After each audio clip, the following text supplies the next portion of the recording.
Professor Guido Peter Broich. Okay, do it. Good morning, everybody. Excuse me, I will not speak Spanish because it would be incomprehensible. So my English is also foreign language, so you will hopefully forget the errors and maybe maintain something and remember something of what I'm going to say. So my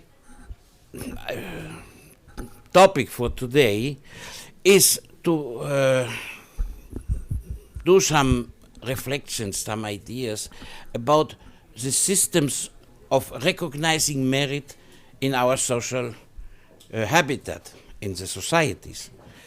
So we are living in a very strange area and of a time where, especially in Europe, which was the house for everybody in our culture, which has the idea of human progress, of human rights, of human promotion, making human beings living in a better place.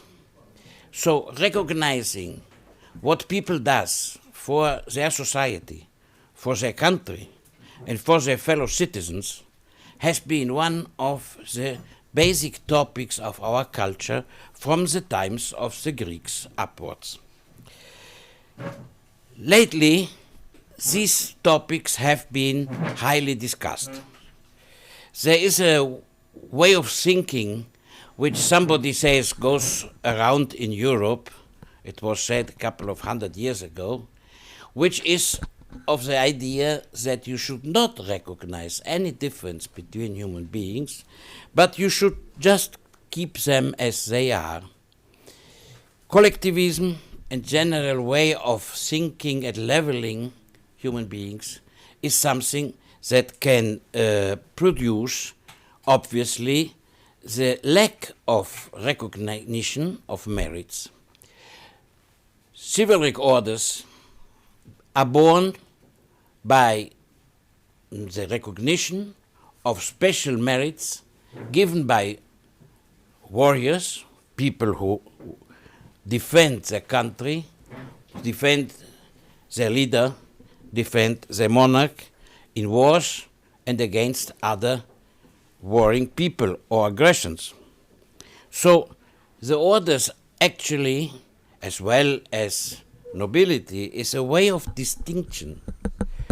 As such, from the French Revolution on, it has been contrasted. But it remains a major necessity of a human society to divide those people which are not contributing from those people which are contributing to the human society. Recognition used to be accompanied by some privileges. I just want to cite the Vitis order. I have here Adam, which is the chief representative under our Captain General. This is Joseph Karl of Habsburg. And in the Vitis order originally you got a piece of land, you got some kind of sustainment in money. Today, this linking the recognition of merit with privileges is seen as a differentiation of human beings and is politically not used anymore.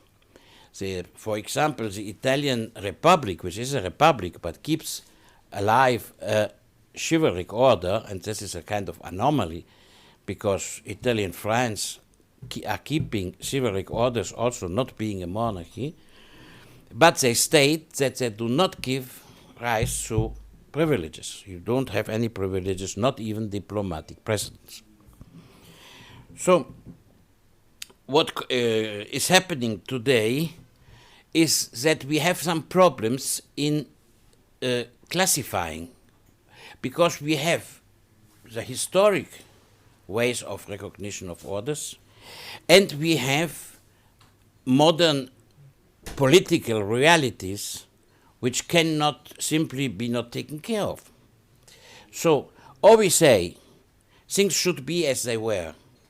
So we have a few monarchies, most of them which do not recognize anything new anymore, and few do.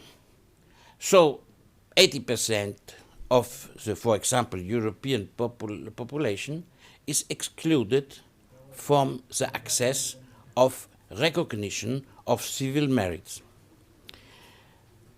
If we understand that recognizing civil merits is a way of social promotion, then we have a problem.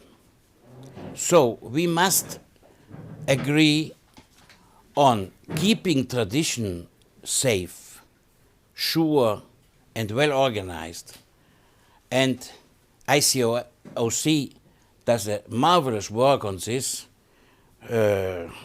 working in very sometimes difficult waters, because many interests have to be kept at large, and ICOC does it in a very excellent way.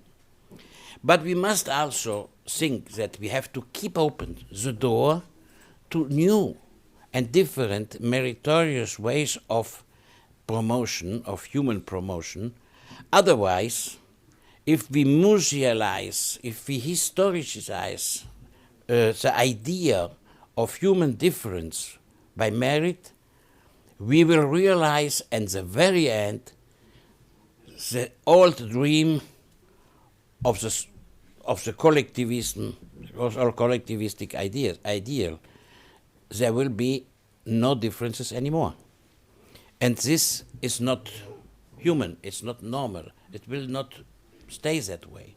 Humans want to have some kind of honors. It's not money, it's mostly you should immaterial recognition. We know it from running a big companies. In a big company, we always say that a rise in a paycheck is good for 3 months. A little plaque on your door, which is bigger than that of the other one, lasts at least 3 years. So it's much better give a plaque than rise the paycheck. Okay? But that's how somebody, the big company, see it. So we have now the problem, who can give honors? What are modern honors? And we have the splitting of the official powers. Once we had one power, one nation, one king, one nation. Then we got democracies. We got a king and we got a parliament. Then we got republics. So we have many presidents which are following each other. Then we have the parliament. And now we have national powers which are splitted, which is called the division of powers. All modern states are not run by one central power, but are constructed around a serial numbers of powers, which may be the judiciary, it may be the executive, it may be the legislative, but there are also many other powers. And we have to think one further thing. In a modern society, we have many social stakeholders, which are so powerful that they are more powerful than the political formal powers. So social stakeholders can be, for example, associations of workers, associations of industrialists, associations of certain productions or cultural associations. So should we keep them all out of it? Should we not recognize what they do? We have to overthink the whole thing in a different way. And we see that the states have done several different ways of going into it. For example, as I say, Italy and France have kept the structure of a chivalric order, no? Legion d'honneur, the Order of Merit and the Order of the Star in Italy. But most democratic countries have not. So if you go to Germany, there are no chivalric orders. There is an Order of Merit. It's not an Order of Merit, it's a Medal of Merit of the Republic, Federal Republic of Germany, which is constructed like an order by chance. It makes a second degree, first degree is a Grand Cross, and the Grand Cross with a plaque. So it has 5 degrees. It's constructed as if it was an order, but it is not. America was very funny in this. In the late 1800s, it was presented a law in the American Senate to take away American citizenship compulsory by anybody who accepted a chivalric order in Europe. So if somebody accepted a chivalric order, also English, no, he should have been stripped of the American citizenship. Unfortunately, it did not become law, but it came very close to be law. And in America, you know, you can have your Medal of Honor, you have the Purple Heart, you have a lot of recognitions, but they do never have the idea of building up like a chivalric order, but they have recognitions of merits. And by chance, it's very interesting also that where the order structure is given, you can get every medal one time. No? Also in Germany, for example, it's a Medal of Honor, but it's given like an order. So the Bundesverdienstkreuz, you get it one time. Once you have it, you can't have it in a second time.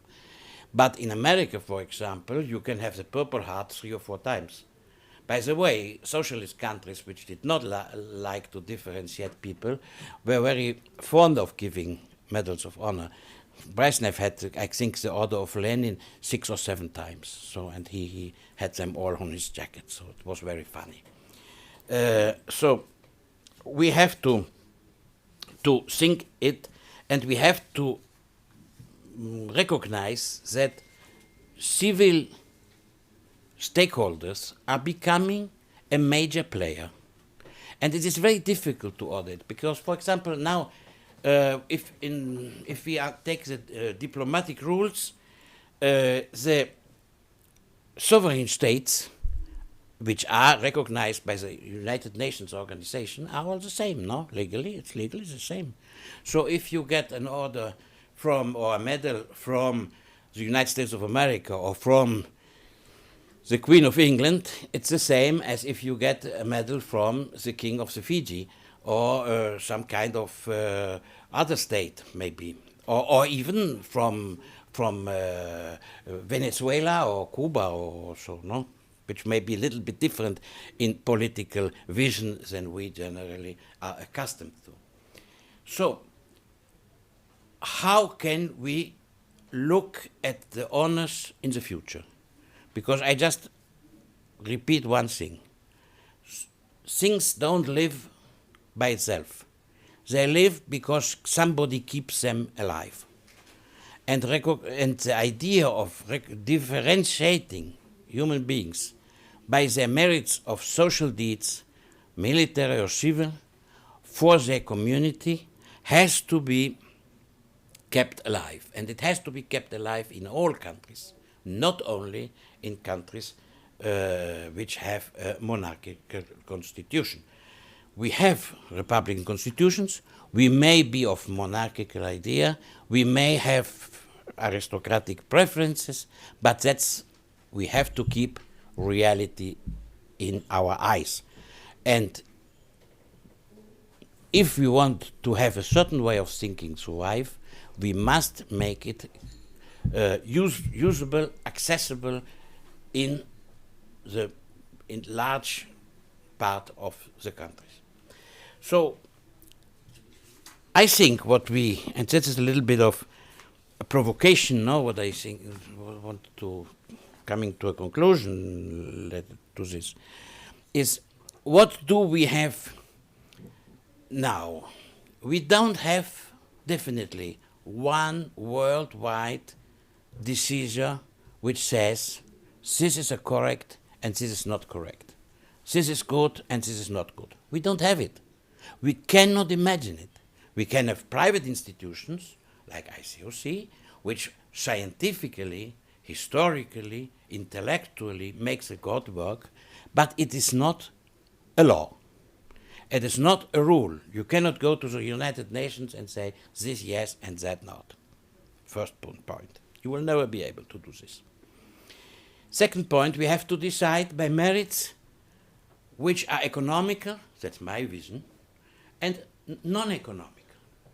So we have associations, orders, chivalric orders, which are founded on economy. Holy Sepulchre order is founded on the need of financing the work of the Catholic delegation in the Holy Land. If you go into the order of the Holy Sepulchre, you don't go because you have done military or civil special deeds, but because you are there to finance, to sustain, to help the delegation of the Holy Land. Now, let's go out of the chivalric orders. Here, many people are in Rotary and Lions associations. They are there in order to do social deeds. They collect money, they want to do things. So, see, we have also other organizations which finance, you know, all about the associations which are very powerful social stakeholders, for research in oncology. The main associations for research in oncology determine a significant amount of people elected in national parliaments. So they are powerful social stakeholders. So they want to get money and to use it in a good way. This is one world. But then there's a second world, and we shouldn't forget it. The second world is the real, clean, one-shot recognition of merit. What do I want to say? So, these organizations don't give money to anybody. They don't finance anything. They look of what has happened, and then they take the person which has done a good work, let's say like this, an outstanding achievement, and they recognize it by giving him some kind of medal, some kind of recognition. And you know what is the best, the most known, maybe not the best, but the most known organization of this way? It's an organization done not by a national power, not by a sovereign state, but by a private citizen. And this private citizen was by the name of Alfred Nobel. And if we have the Nobel Prize today, it's given by a private citizen with his private money, and it doesn't finance any research, it doesn't finance any social needs, it doesn't give money to the poor, it doesn't build houses. It gives a medal and the money to somebody who has done in the past an outstanding achievement for humankind. No. And this is the other part. It's a non-economic. And I think we should think of this second part, because if we have the higher chivalric orders were given by the king to thank the person for his achievements, originally military achievements, for the monarchy. Of course.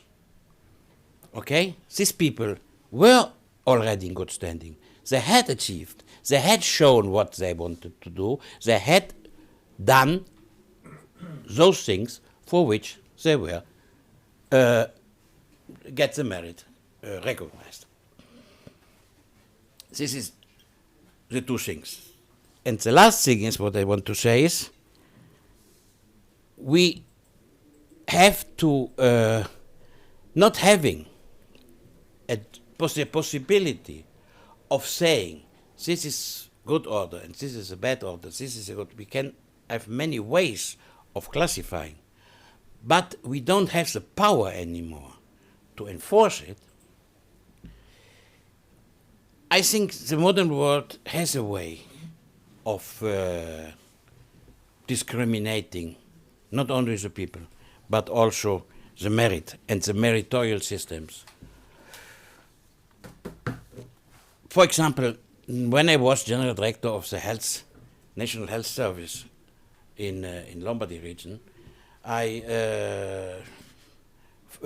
supported the institution of a medal for long-term people which has worked for long-term in our public health. Okay, and I did it in 3 degrees. So the bronze for those who just had ancianity, the silver for those who had some outstanding achievement, and the gold was for somebody who has really had national relevance in this. So this is not a monarchy, this is not an aristocratic, it's but it's a public power. It's a public power. So what should we think? I feel if you got an MBA or an MA from the MIT, it's the same words you write under your name as if you get it from some self-styled university in California with 3 professors, and you can do it over the internet. Just have to pay, I think, about $3,000 or $4,000, and you get an MBA or so. For American law, because Americans are very practical, I don't love them too much, but they are very practical in many things. They say, it's no problem, get your MBA. So what? I don't worry about it. Because if with your MBA if I see somebody which I have to get in my company, I have to get them, or I have to put them in a sitting, I definitely will give a different value to those who have an MBA from MIT and those who just have something written behind their name. I don't know where it comes from, where it goes, and what it should be. So I think some kind of social Darwinism should enter also in the systems of merit and in our ways of recognizing social merit. Thank you very much.